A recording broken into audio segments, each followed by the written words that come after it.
Hey y'all, I'm sweaty, but I found the grave I wanted to find, so I'm so happy right now. I'm actually crying. Okay, so we're gonna, oh my god, I'm so happy right now. I am so happy. Oh my gosh. Okay.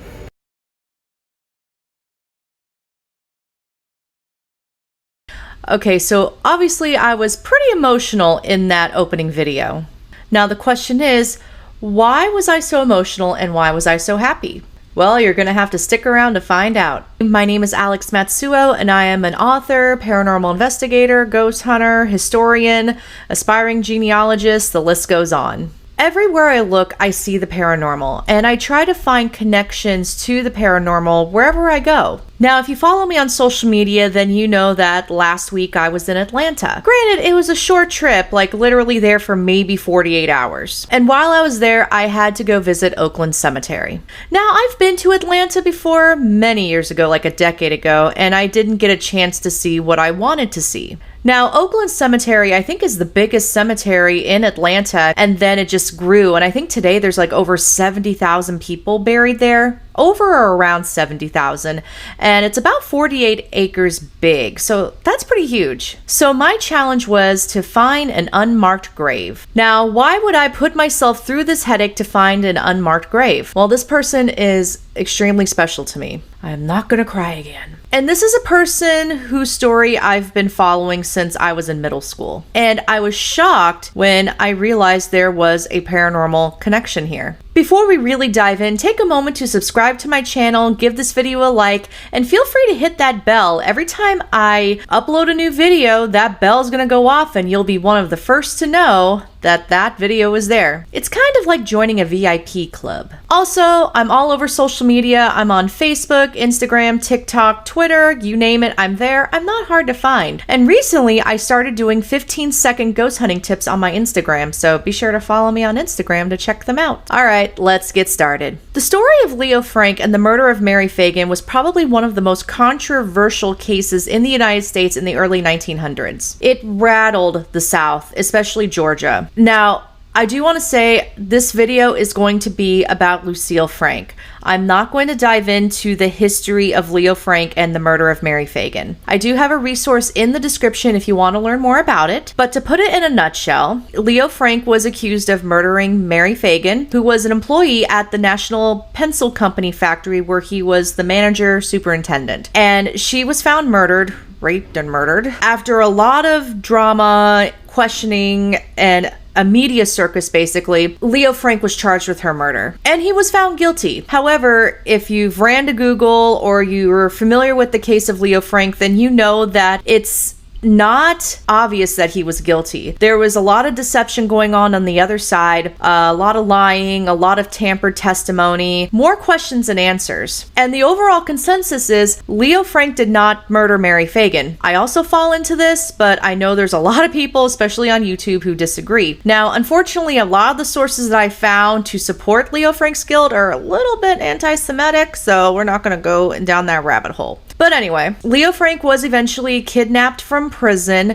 because the Governor SLATON, commuted his sentence from the death penalty to a life sentence. And that angered a lot of people. So Leo Frank was kidnapped from prison. They took him to Marrietta, and this angry mob, this large group of people, lynched him. And Marrietta is about 20 minutes away from Atlanta, driving. So anyway, picture Alex in middle school. The farthest south I had been was maybe Kentucky. So I knew like the country, but I wasn't embedded in the South at all. So the idea of lynching, I mean, I learned about it in the history books, but I had never heard of a Jewish man being lynched, and this horrified me in middle school. And I found out about it because the miniseries The Murder of Mary Phagan was on TV, and I watched it. I was horrified, and I was fascinated with the whole case. It's incredible. I mean, and this remains one of the most controversial subjects in the South. So this was a California girl looking in.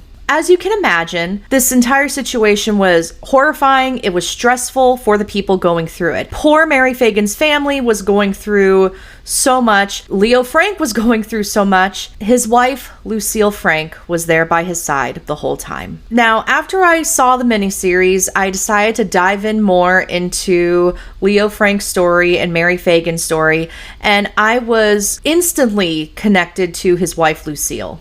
And the weirdest thing, not really weird, but what made me really connect with her was that she was overweight. Being a husky middle schooler and now being a plus-size woman, having that connection is a big deal. Also, what really connected me to Lucille, I would not get to this connection until I was about 20 years old. I too lost a partner that I thought I was going to marry, and he died prematurely, unexpectedly, and by the hand of another. Obviously, this was traumatic for me. It's hard to process. Even today, I still talk about it with my therapist. So those two things really connected me to Lucille Frank. And she was about 27 years old when Leo was lynched. So she was still young.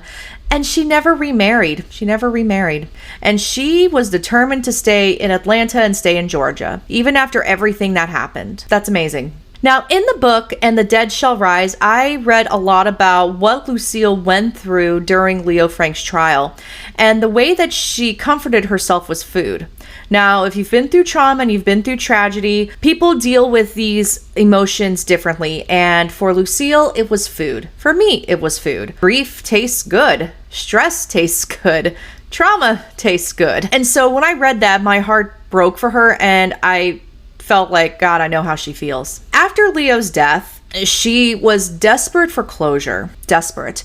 She got to the point where she was starting to get nausea and headaches, and her doctor actually ended up diagnosing her with depression. She was widowed before she even reached the age of 30. Most people believe the consensus was that he was innocent, so this made this even more heartbreaking. And he wasn't even lynched by the state. He was lynched by an angry mob. So feelings, yeah, they're there. To have someone die like this, there is a severe lack of closure.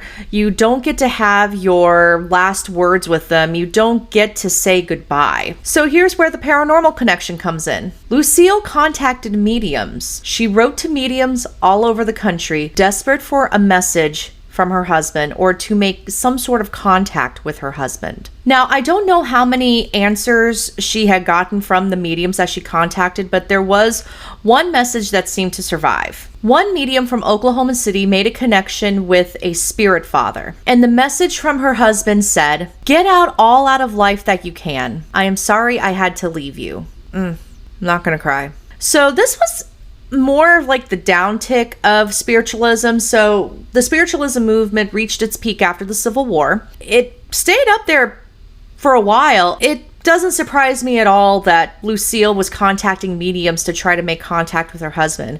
Going back to that lack of closure, she was desperate for closure. And honestly, I don't know if that message helped her. I hope it did. I hope it did. The big reason why I went to Oakland Cemetery was to pay my respects to Lucille Frank. Lucille Frank died April 23rd, 1957. She died 42 years after the lynching of Leo Frank. Now, in the mid to late 1950s, there was a rise in anti-Semitism. And given that the Leo Frank case was such a hot button topic in Atlanta, Lucille wanted her ashes spread in a public park, something very low-key, and the family agreed. The family didn't want like a big announcement or a big ceremony because they were concerned that it would bring everything up again, especially during this turbulent time for the Jewish community in Atlanta. So since they couldn't do anything with the ashes, Patterson's funeral home ended up hanging on to Lucille. Then in 1958, anti-Semitic tensions were rampant, to the point where a temple was actually bombed. The funeral home was like, nope, we're done. We're not doing this anymore. So Patterson's funeral home contacted Lucille's family and said,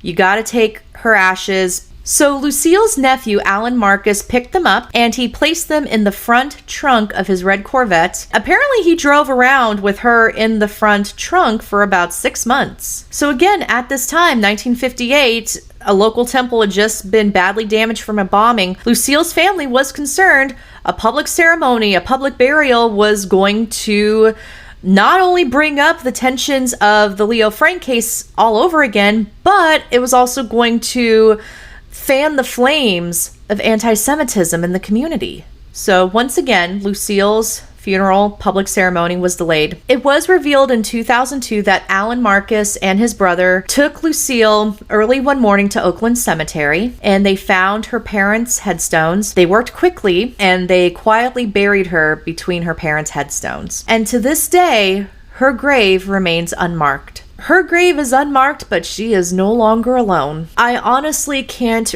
imagine what her life was like. I know after Leo's death, she worked as a retail clerk to support herself. She hung on to the wedding ring that was taken from Leo when he was lynched, and the ring was returned to her. When she passed, they found the ring, they found some letters and photos of Leo. It meant a lot to me that I could go pay my respects to Lucille. It meant so much to me.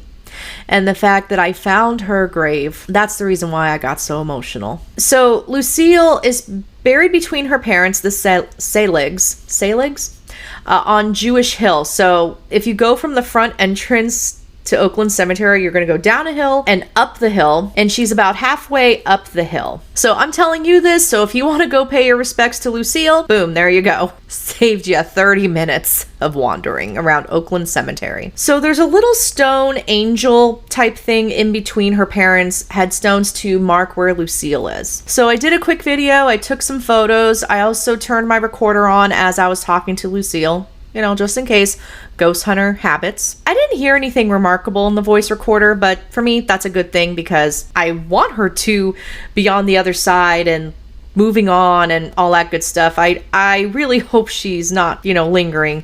I don't think she is. I mean, I didn't feel anything near her. When I talked to Lucille, I mean, I told her how much she inspired me, how I found strength in her story when I was going through my own personal tragedy. I gave my condolences for her losses. It was emotional. It was definitely emotional. So the next day I had some time, well, a little bit of time. So after I paid my respects to Lucille, I did go to the memorial plaque in Marrietta, Georgia that stands right near where Leo Frank was lynched. And of course I did a video, so here's the video for that.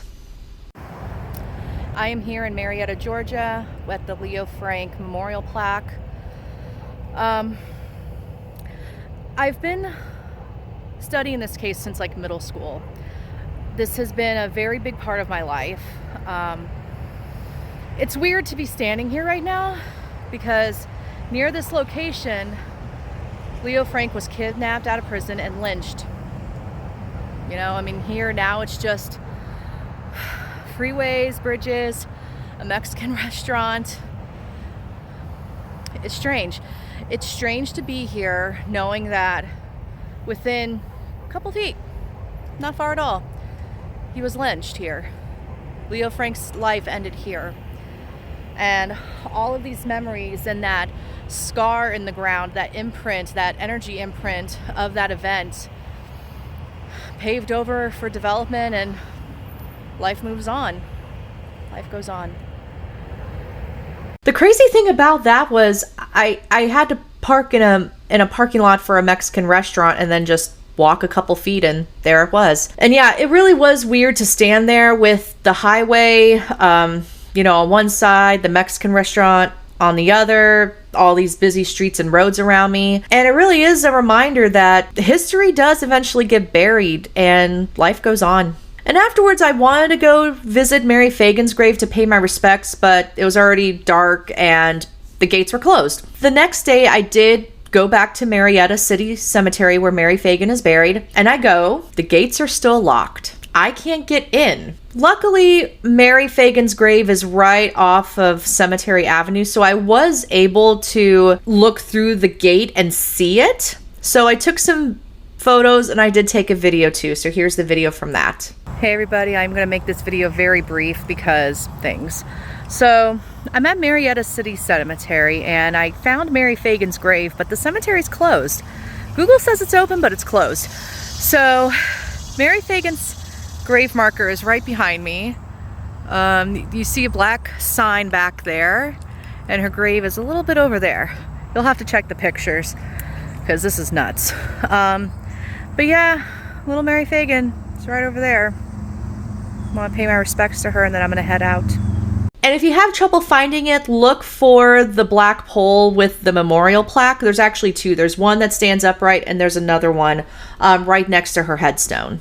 So I ended up paying my respects to Mary from a distance. This was an emotional trip. This has been a decades-long obsession for me, and to be right there and to pay my respects to Lucille and Mary and go to the Leo Frank memorial plaque, that meant a lot to me. This was my little story about my adventure to Atlanta. This was the unmarked grave that I have been trying so hard to find. So anyway, if you enjoyed this video, please subscribe to my channel, leave me a comment, and let me know what you think. As always, thank you all for watching, and I will see you in the next round.